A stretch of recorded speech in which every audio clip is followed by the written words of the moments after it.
Paz e graça, pessoal. Estou aqui mais uma vez para fazer mais um vídeo, né? Passei alguns dias sem fazer vídeo, mas eu estou de volta aqui, beleza? Antes de começar aqui o vídeo, se inscreva aí no canal se você não é inscrito. Se já é inscrito, que Deus abençoe, tá? A sua inscrição aí, e eu agradeço demais por você se inscrever aí no canal, ok? Quem quiser aí estudar o grego do Novo Testamento, é só falar comigo. Estou dando aula online, ok? Você estuda quantas horas você quiser por dia, tá? Não tem algo fixo, você estuda apenas 1 hora ou meia hora, não. Você estuda quantas horas você quiser, tira dúvida a qualquer momento, tá? E daí em diante, ok? Já tem umas 17 pessoas estudando comigo, né? E é isso aí, beleza? Eu já tenho um vídeo falando sobre o curso, como ele funciona. Inclusive eu vou deixar ele aqui na descrição do vídeo. Vou deixar aí também o meu Facebook e o meu WhatsApp, se você quiser se comunicar comigo, beleza? Sobre o curso ou sobre alguma outra coisa, tá? Que você esteja interessado, beleza? Então, vamos ao vídeo. Bem, o vídeo é o seguinte. Falar sobre a tradução do texto de Atos capítulo 7, ou Atos capítulo 12, versículo 7. Ali diz o seguinte, né? Ali tem a expressão o anjo do Senhor, né? Ali o anjo ele aparece e livra Pedro, né, da prisão. E aquele anjo, em algumas traduções bíblicas, como por exemplo, versão corrigida, a Bíblia pastoral, que é essa aqui, né, a tradução do Novo Mundo, que é essa aqui, que é a das Testemunhas de Jeová, a Bíblia de Jerusalém, que é essa aqui, e versão corrigida, né, e por aí vai. Todas essas versões aqui, elas traduzem definido, o anjo do Senhor. Porém, se você pegar outras traduções, como a Bíblia Judaica Completa, a Bíblia NVT, que é uma Bíblia que está sendo muito usada hoje também, a linguagem de hoje, que é essa aqui, e a NVI, essa aqui, tá? Que é a do homem. Você tem a NVI, você pode conferir aí, tá? Lá ela não diz o anjo do Senhor, ela fala um anjo do Senhor. Ou seja, algumas traduções colocam definido, o anjo, outras colocam indefinido, um anjo. O que acontece? Como que o texto grego diz? Bem, o texto grego, pessoal, é o seguinte. O grego de Atos capítulo 12, versículo 7, ele diz Angelus Kyriou, né? Kyriou, aqui é anjo do Senhor. Anjo, ele está sem artigo definido, tá? Ele não tem artigo. Então, alguns querem traduzir por um anjo, porque já que anjo ali, ele está indefinido, tá? Então, não tem a ideia, né, do artigo definido. Porém, a expressão do Senhor já seria definida em si próprio, né? Porque com artigo ou sem artigo seria do Senhor do mesmo jeito, tá? Então essa seria a questão. Agora o que ocorre? Por que algumas Bíblias traduzem como definido se não tem artigo? Bem, na língua grega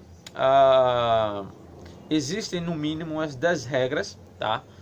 Para se traduzir um substantivo indefinido, ou seja, sem artigo, como definido.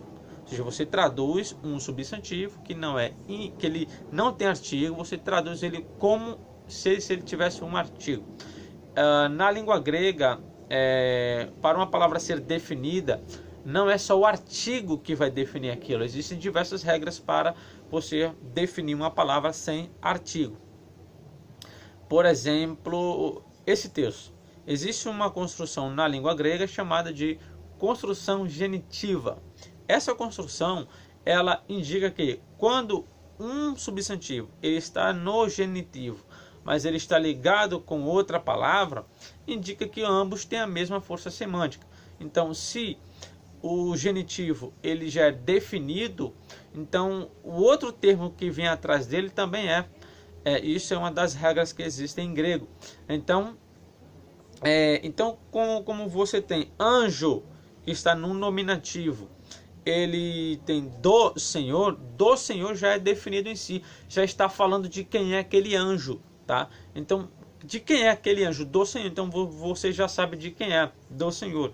Então quando ele fala anjo do Senhor, ele está falando ali, né, de que é um anjo. Agora, é um anjo ou anjo? Bem, se eu for seguir essa construção gramatical, a tradução correta seria o anjo do Senhor. Se eu for seguir ela, né, se eu for levar esse alinhamento da construção genitiva para traduzir um substantivo indefinido como definido. Então, em vez de eu traduzir um anjo do Senhor, eu coloco o anjo do Senhor.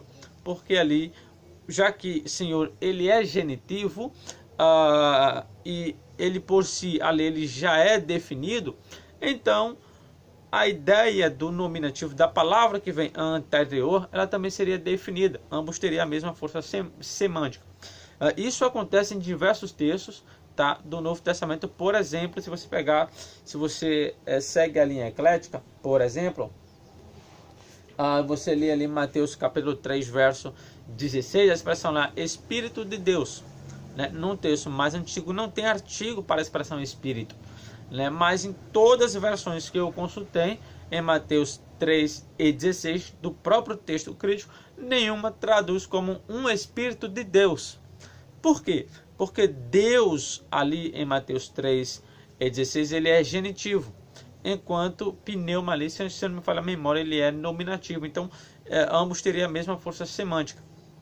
Então, se Deus ali ele é definido, Espírito também seria, então a tradução coloca o Espírito de Deus, tá?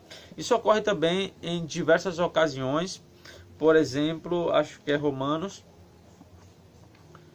capítulo 1, versículo 18, é isso mesmo. Você tem aqui a palavra apocaliptetai gar a orge teu, né? Pois é revelada a ira de Deus. Quando você tem a ira de Deus, ira aqui ele é indefinido, ele não tem artigo no grego, mas as traduções vertem com artigo definido. É exatamente por causa dessa construção. Deus aqui ele é teu genitivo, né? Então de Deus. Então a expressão ira também ela seria definida. Então fica a ira de Deus, tá? Então as traduções aqui elas traduzem dessa forma, né? Então essa seria a ideia da tradução na construção genitiva.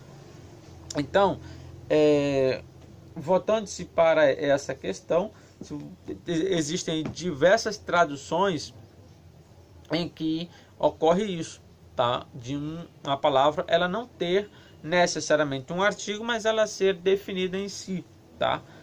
Na tradução você a traduz como definida, existem algumas regras para isso, tá? Então as traduções, alguns preferem colocar indefinido, tá?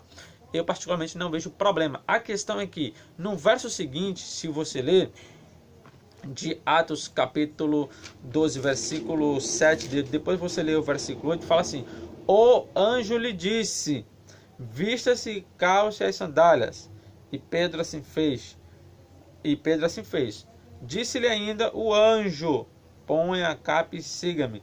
O anjo no verso 8 ele aparece como artigo definido no próprio texto grego. Então, se no texto grego ele aparece como definido, porque o do verso 7 ele seria indefinido, né? Então, talvez ele poderia ter trazido a ideia do verso 8 como o anjo, em questão de que já tem o anjo falando no verso 7. Então, um anjo do Senhor apareceu, tal, né? Então, o anjo, ou seja, aquele anjo que tinha aparecido, né, ele estava ali se comunicando com Pedro. Então, essa seria a questão, tá? Então, é definido ou indefinido? Eu particularmente preferia definido, tá? Essa mesma construção ocorre em outros textos do Novo Testamento, como por exemplo ali Mateus, né? Em Mateus ela ocorre também quando o anjo ali aparece a Maria, se não me engano, em Mateus, né? Mateus 1:18 ali. O grego também não traz o artigo, mas as versões colocam como definido, né? Então, Mateus capítulo 1, versículo 20, né? Onde um anjo ele aparece ali. Aí algumas versões fazem a mesma coisa. Umas colocam um anjo, outras colocam o anjo, tá? Então, por causa dessa construção, quando se segue essa construção, né, do genitivo. O genitivo, para quem não sabe, ele é uma palavrinha que ele indica uma posse no grego, né? Ela vai indicar, por exemplo, o Espírito de Deus, como aquele Espírito pertence a Deus, né? Da posse de Deus. Algo desse tipo, tá? O genitivo não é só posse, tem outras definições, mas é a mais usada, é a genitiva. Enfim, então, quando olhamos para esses textos aqui, segundo as regras que implicam é que quando ocorre essa construção, indica que normalmente é definido, tá? E menos provável que seja qualitativo e menos provável ainda que seja indefinido. É por isso que alguns rejeitam a tradução um anjo do Senhor aqui em Atos, tanto em Atos quanto em Mateus, porque ela é menos provável e a mais provável seria definida. Então essa seria a ideia ali do texto, beleza? Então, por esses fatores é importante você estudar o grego, porque você fica por dentro, né, de como funcionam as traduções que temos hoje para o português. Você conseguiria entender por que as traduções elas divergem entre si em alguns pontos, inclusive nesse, né? Sabendo-se dessa regra, você iria saber, né, como resolver este problema e até ajudar pessoas, né, concernente a esta dúvida aí que muitas pessoas têm, né? E é isso aí, pessoal, tá? Então, que Deus abençoe vocês aí, tá? Por ter se inscrevido aí no meu canal, os que são inscritos, os que vão ainda se inscrever, que Deus abençoe vocês grandemente. Quem quiser estudar o grego do Novo Testamento, é só falar comigo, o preço é curtinho, tá? R$30 por mês. Ali você vai estudar todas as questões do grego, os substantivos, verbos, pronomes, adjetivos, regras de artigo, de adjetivos, enfim, de tudo que você, de tudo que ocorre na língua grega ali, né? Você irá aprender, beleza? Então é isso aí, pessoal. Que Deus abençoe vocês grandemente, tá? E é isso aí.